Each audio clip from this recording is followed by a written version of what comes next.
Ini adalah lelaki yang paling kejam yang pernah saya temui. Dia bahkan sanggup membunuh dirinya sendiri. Di sebuah bar, para lelaki sedang bermain tantangan hidup atau mati.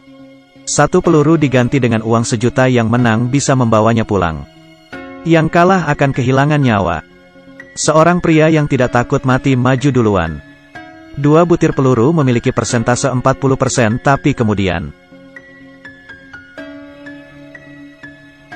selanjutnya pria kedua maju. 3 butir peluru memiliki persentase 30%.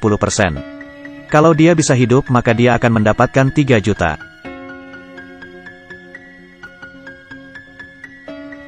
Memang dia sangat beruntung. Tiba-tiba ada yang menawarkan 5 butir peluru. Dan semuanya bersorak. Karena sampai saat ini, belum ada yang berani menantang dengan 5 butir peluru. Pria ini ingin memecahkan rekor di tempat ini. Dia dengan tenang memasukkan 5 butir peluru ke dalam pistol.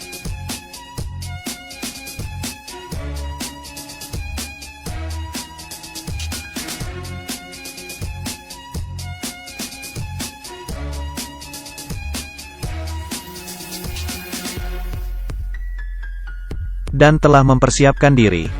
Tetapi kemudian pria ini menyesal. Dia tidak ingin mengakhiri hidupnya begitu saja. Tetapi dia sudah tidak bisa mundur. Peraturan di sini adalah sekali peluru dimasukkan, tidak boleh ada kata menyesal. Kalau tidak akan mati. Bos wanita merebut pistol dari tangan pria. Kalau kamu tidak bisa turun tangan sendiri, biar saya yang turun tangan. Tapi kemudian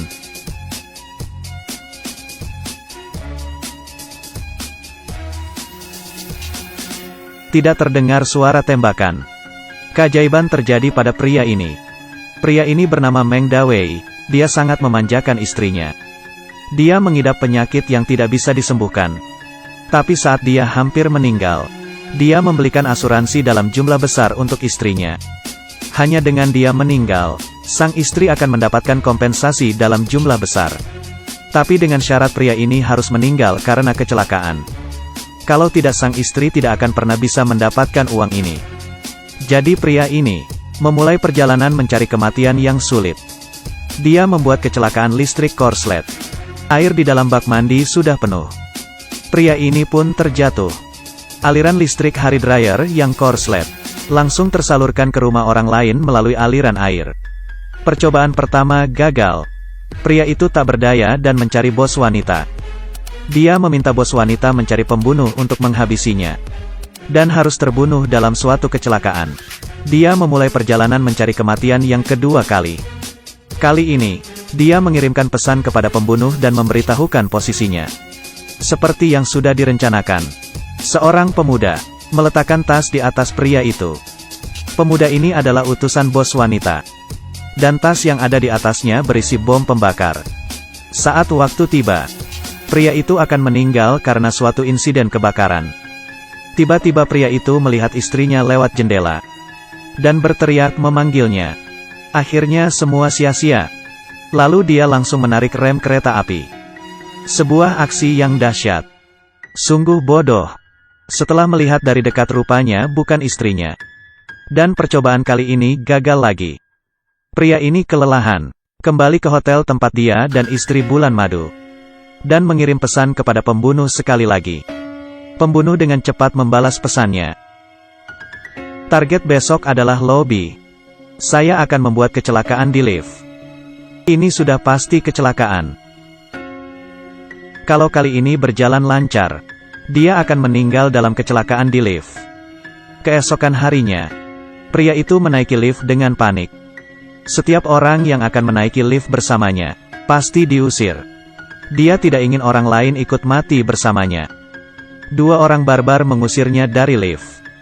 Dia ingin menghentikan segalanya. Tapi sudah tidak sempat. Ada orang yang merebut remote dari si pembunuh. Saat liftnya naik, pria itu menekan remote-nya. Akhirnya,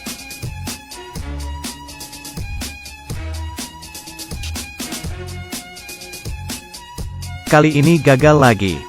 Pria ini kembali ke kamar. Kali ini dia sudah tidak tahan. Langsung menelepon si pembunuh. Yang kemarin memang kecelakaan. Katanya kamu profesional. Tapi sekalipun tidak ada yang berhasil. Kamu gampang tinggal bilang semua itu memang kecelakaan. Percaya padaku. Kamu gak usah lagi bilang terakhir kali. Waktunya sudah tidak banyak. Setiap saat bisa meninggal. Tapi dia harus meninggal dalam kecelakaan. Kali ini, saya akan merencanakan dengan baik. Kamu jangan merencanakan lagi, saya mohon kepadamu. Yang simpel saja. Kamu cari sebuah mobil tabrak saja. Oke, pria itu terus merepet. Si pembunuh tidak berdaya. Dan membuat rencana ketiga. Asal pria itu berjalan keluar dari hotel pasti langsung mati. Kecelakaan mobil. Segalanya berjalan sesuai perjanjian. Pria itu telah berdiri di depan hotel. Membuka kedua tangannya dan merasakan kehangatan terakhir. Si pembunuh bersiap-siap. Langsung memijak gas. Sebuah mobil besar melaju cepat ke arah pria. Tetapi mobil itu malah menabrak mobil yang di samping.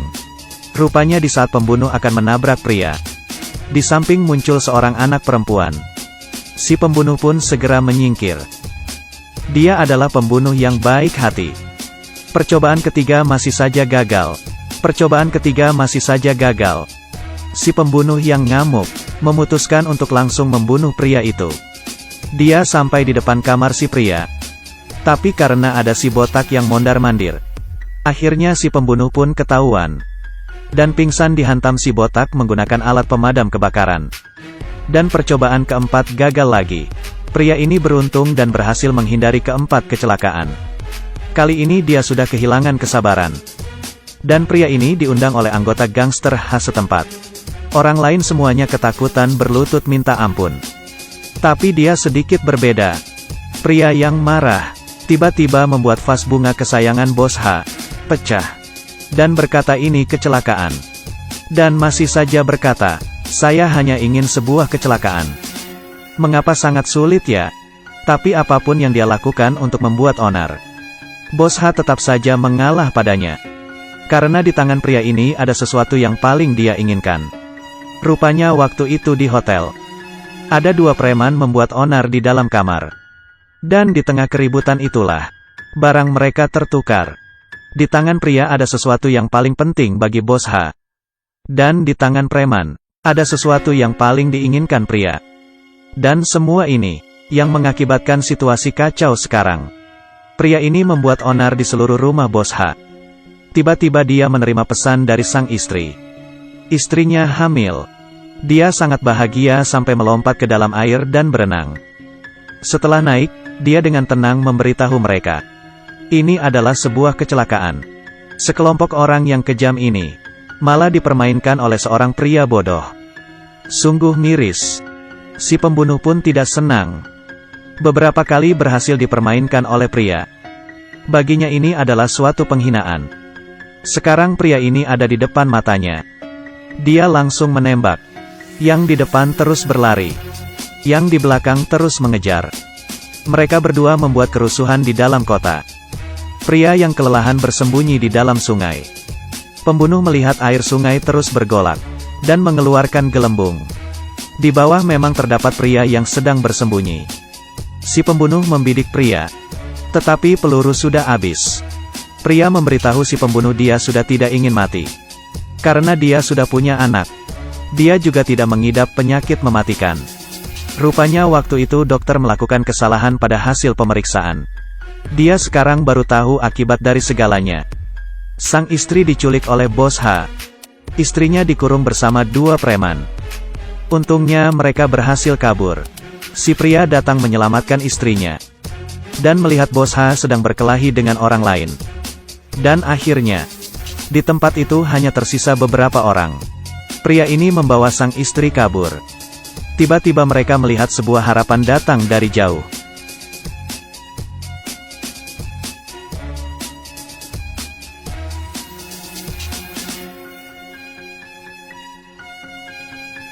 Ternyata si botak mengendarai motor untuk menjemput mereka. Tapi mereka hampir terkejar oleh lawan. Bahaya mengancam. Sebuah mobil berwarna merah tiba-tiba menghentikan mobil lawan. Di dalamnya adalah si pembunuh. Pembunuh yang awalnya ingin membunuh si pria.